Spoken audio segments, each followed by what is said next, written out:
So I checked the email during the break, and it was an email that interested me. Guy says, you know, Rush, you have all these great things that you, these opinions, these points that you make, and when I try to tell people about them, I forget half of what you said, and I don't remember this, and people just, they're able to destroy me.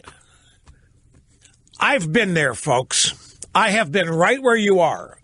I remember back in my younger days, filled with enthusiasm, even before I started this program, just my younger days when I worked for the baseball team, I'd see things on the news that I thought were right on the money, or read something somewhere right on the money, and I would try to tell somebody, and I would remember half of it or 75%.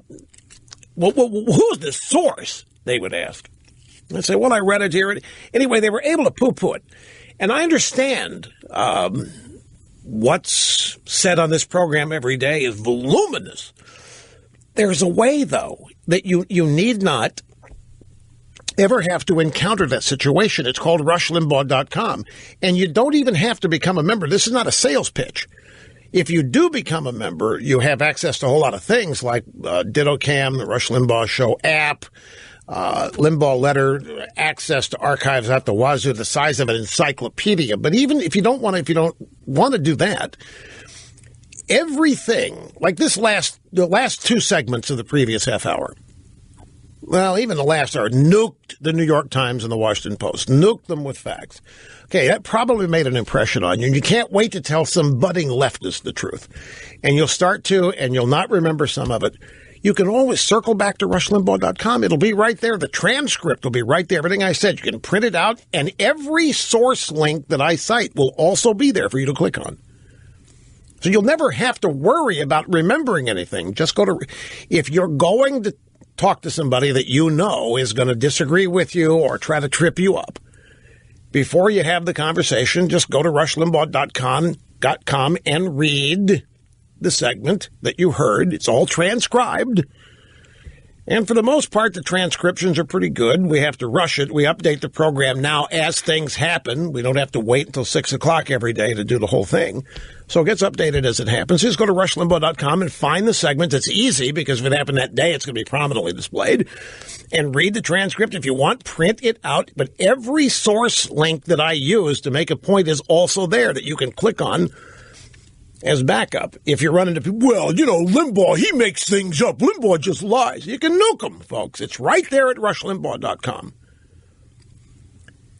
There's a reason why the mainstream media doesn't do this. There's a reason why the mainstream media purposely avoids.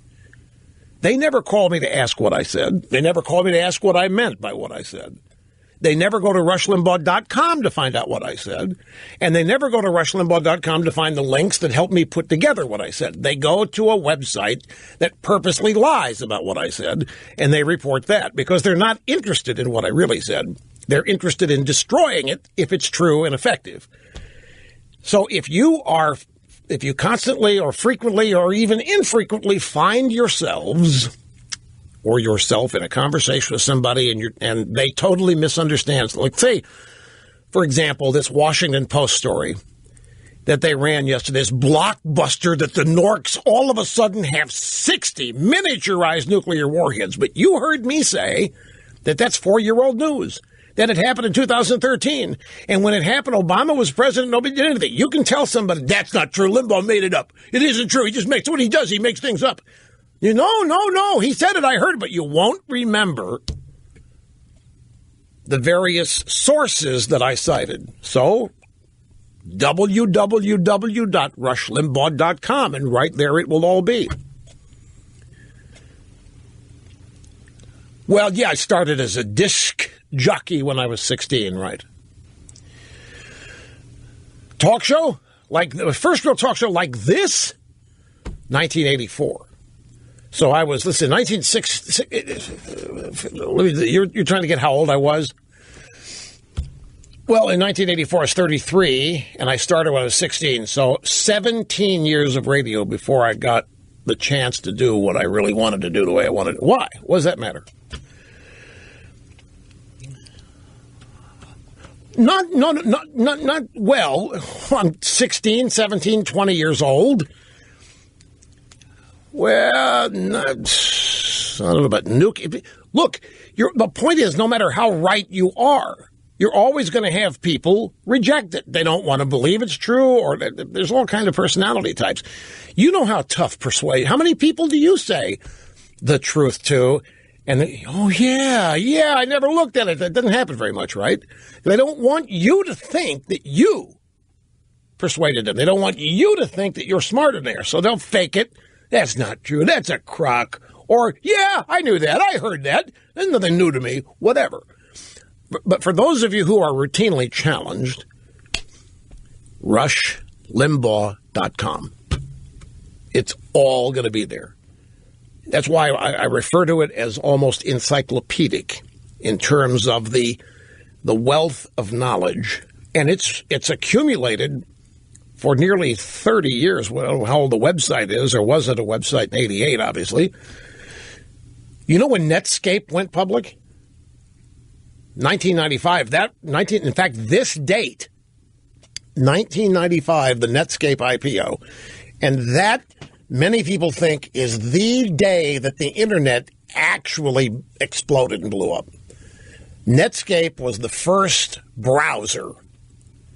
And there was another one called Mosaic, if you remember. Those were the two. And Netscape won. That was Jim Clark, who now lives down here. At one time had the biggest sailboat in the history of the world. And he's a commie bastard. Ended up at dinner with him one night, and he almost walked out. Couldn't believe that he was sitting at the same table with me. I said, gee whiz, I'm just showing up here. We have a mutual friend.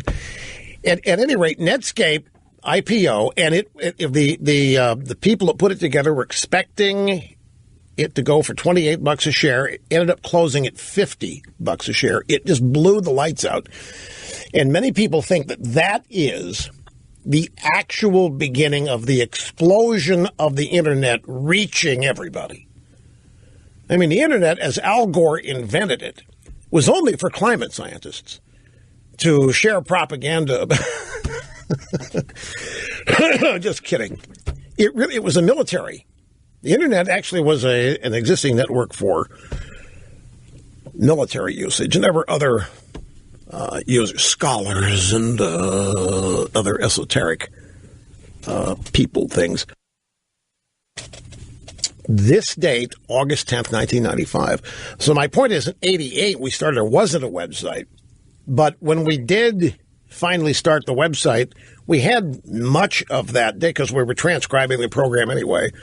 The amount of data or knowledge, the transcribed record of this program every day is there. It's searchable. That's something that we're constantly trying to improve, the search engine of the web page. We have some ways to go on that, I will admit.